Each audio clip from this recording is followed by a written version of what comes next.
Thanks.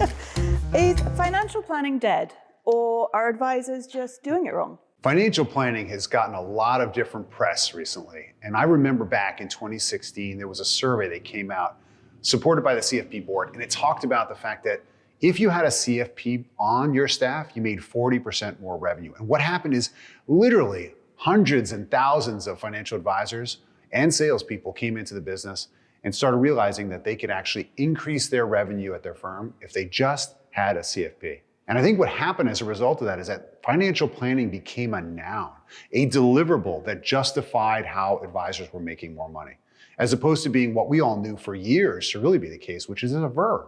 This is a process that advisors can promote throughout the entirety of a customer journey to provide guidance at points in time throughout a client's life, pre-retirement, before education, concerning estate planning, and making better decisions. So I think one of the challenges that we've seen is that the technology has been driving what people have determined financial planning really is. It's an 80-page report. It's a stack of reports that clients are not reading and never revisiting, and unfortunately is becoming very intimidating for the average individual to really read or understand. So despite the fact that so many of us have really cherished the financial planning process, unfortunately, financial planning is not being done the way it was really intended by the CFP board or what was done in family offices for many years.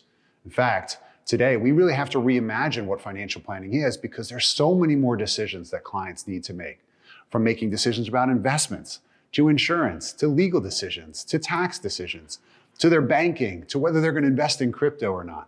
These are all getting complicated in addition to managing multiple generations that we're maybe now responsible for. So financial planning is something that has to constantly evolve and can't be viewed as just a point-in-time experience. And it's been really challenging clients and advisors to rethink this process with us at AssetMap. So are advisors doing it wrong, or are they just using the tech incorrectly? I think it's important that we all appreciate where technology has affected the financial planning world. And when you think about it, for many years, those of us that grew up in Excel started originally with a calculator and a yellow pad. We were able to describe what was going on to clients' lives by doing the math ourselves. And then over the years, as technology got more prolific, we started using these fantastic financial planning tools.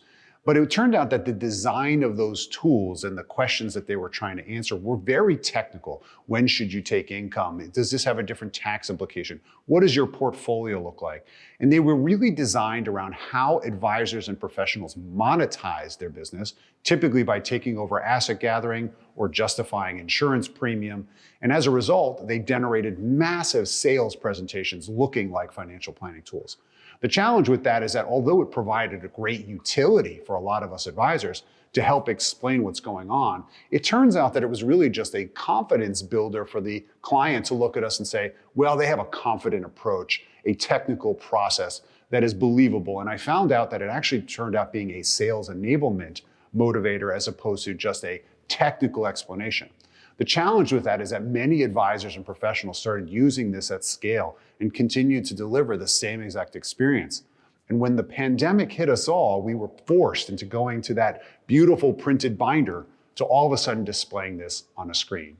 And a screen, as we all know, didn't really accommodate for a technical presentation. In fact, it was really more guided for a visual experience to help educate our clients. For those advisors that paid attention to this and became good visual presenters, especially on a large screen or a shared screen, a remote view, very much like Zoom or Teams today, that these became very effective at gathering assets, building confidence, and thinning their presentation. So we have seen a lot of the technology that drove a planning experience not evolve. It's still trying to generate a massive report that very few of us are even consuming today. That, I think, has really pushed AssetMap into the front and center. We found out that many clients really just wanted to understand what was going on in their life, and the visual nature of interactive financial planning, the verb as I call it, was really starting to get more attention, really because the pandemic forced many of us to thin our presentations to a digital, visual-only experience. How I think this is going to change, though, and everyone needs to really pay attention to this, is AI is going to change the game in many ways that we can't even answer today. We do think that a significant amount of the analytical, computational experience that we create for our clients is going to be taken by AI. And I think that that's going to actually obviate the use of our traditional financial planning tools. We are going to need to have much better presentation skills and also a participatory experience for planning as a verb going forward, and really investing in technology that supports the humanity of how we deliver that advice.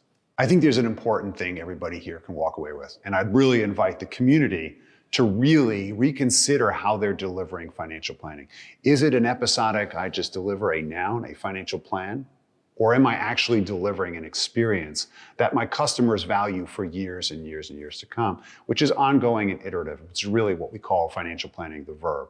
And that's going to be the real challenge. And I invite responses from everybody in our community to tell me what they're doing, and of course, share and build that community together.